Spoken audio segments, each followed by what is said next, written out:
Não sei se você viu, mas a confiança da indústria ela caiu pelo terceiro mês consecutivo, segundo a Fundação Getúlio Vargas. Eu não sei o que está por trás disso, por que está caindo, se está tudo tão lindo, se está tudo tão maravilhoso, meu Deus, cenário internacional maravilhoso, cenário local tudo maravilhoso, por que está caindo? Esse é um índice chamado Índice de Confiança da Indústria, ICI. Ele é calculado lá pelo FGV-IBRE, né, que é o Instituto Brasileiro de Economia, lá da FGV.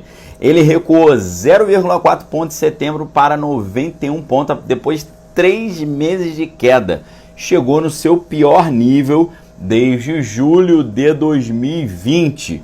Isso é muito estranho, porque eu preciso perguntar para você o que estava acontecendo em julho de 2020. Você se lembra? Estava na situação mais estranha daquele início lá da crise sanitária. As coisas já estavam bem estranhas e como é que pode o nível... Imagina assim, julho de 2020, o cara que é industrial, né, a confiança da indústria, obviamente estava bem, a confiança estava bem pequena, né, porque o cara olhava para o futuro e pensava assim, meu Deus, o que vai ser daqui para frente? A situação hoje, no mês 9 de 2023, se igualou a julho de 2020. Muito estranho, tá? Muito estranho. Quando a gente olha, inclusive, as médias móveis trimestrais, o recuo foi de 1 ponto. Então, ali o economista lá do FGV, ele falou que a gente está fechando o terceiro trimestre em queda, né? Terceiro trimestre em queda, resultado das dificuldades enfrentadas pelo setor nesse ano. Quais seriam essas dificuldades, quais seriam esses fatores que estariam trazendo essa sensação tão estranha para a indústria? Taxa de juros elevada, endividamento das famílias, alto nível de estoque dada a redução da demanda interna, principalmente no segmento de bens de consumo, isso limita o crescimento no setor. Vamos analisar cada um desses aqui. Elevada taxa de juros. Como é que a elevada taxa de juros pode atrapalhar a indústria?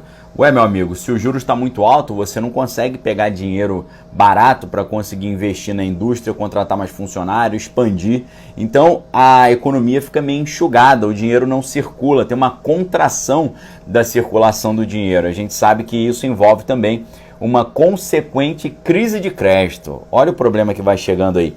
Endividamento das famílias. Por que o endividamento das famílias atrapalha o setor da indústria? Por quê? Com as pessoas endividadas, o cara está endividado, ele não vai comprar uma cortina, ele não vai comprar um tapete, ele não vai comprar um carro novo, um celular novo, uma moto nova, um carro novo, não vai fazer uma viagem, não vai ficar num hotel, não vai fazer nada disso. Então o endividamento da família, obviamente, também vai atrapalhar muito a indústria.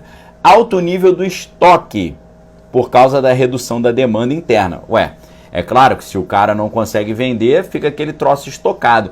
Mercadoria estocada sempre é um problema, porque mercadoria estocada ela vai se degradando, vai perdendo valor e gera um custo também de estoque lá nos grandes galpões logísticos. Então isso também é um enorme problema. E isso mais fortemente atrapalhando a parte de bens de consumo.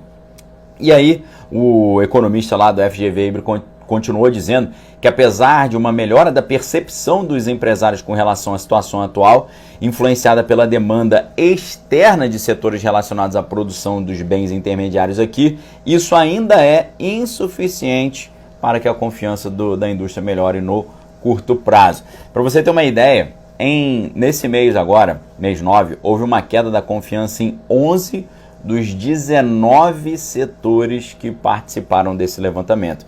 Esse resultado aí reflete melhores avaliações sobre a situação atual, apesar da piora de expectativa, né? Por quê? O ISA, índice de situação atual, ele subiu 1,2 pontos, enquanto o índice de expectativa, o IE, recuou 2 pontos, tendo seu pior resultado desde fevereiro deste ano.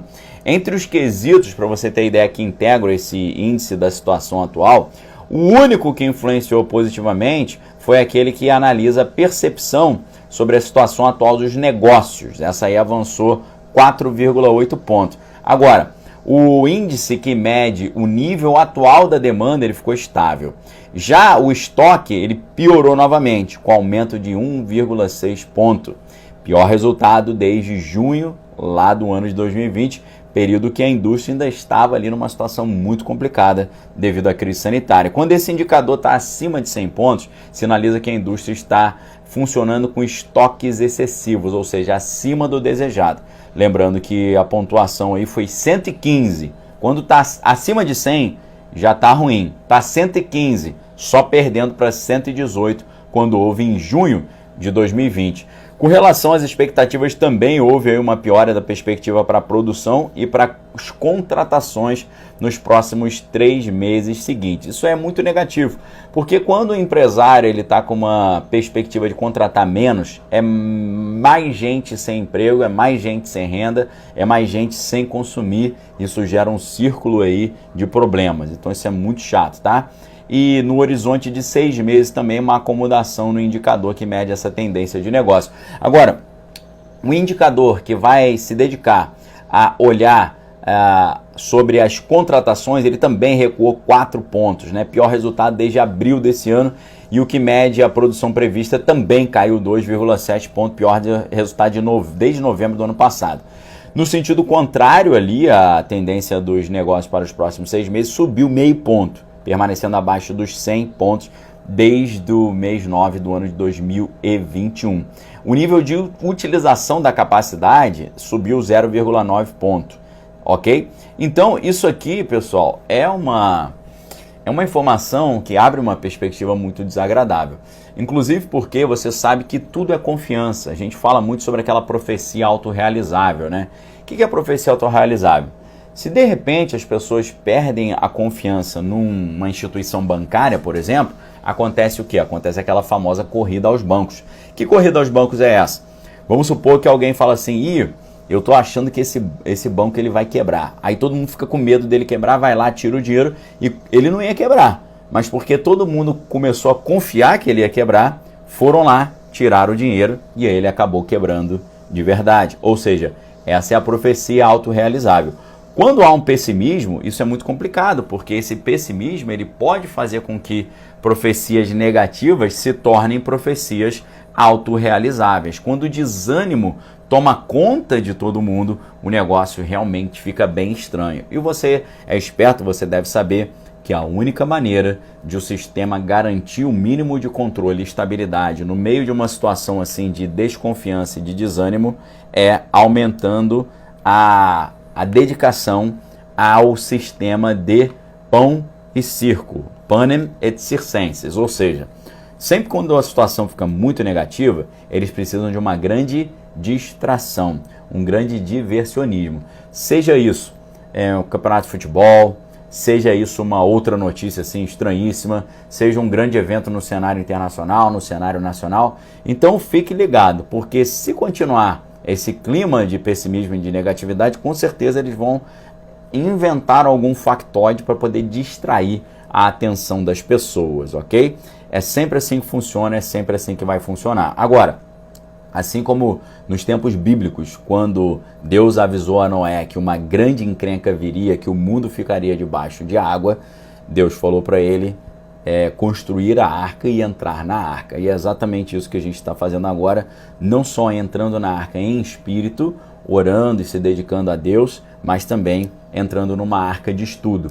E a arca de estudo é aquilo que a gente vai lançar no próximo dia 2. Fiquem muito atentos, porque a gente vai ter aqui uma opção muito legal para você vir estudar conosco, ok? O que você achou desse conteúdo? Você está pessimista, está otimista? Você é empresário, está contratando mais, está contratando menos? Sente esse pessimismo também, ou você está feliz, está alegre com o que está rolando? Deixe sua opinião aqui embaixo, forte abraço, fique com Deus, examine todos os que o poder tem que é bom. Valeu!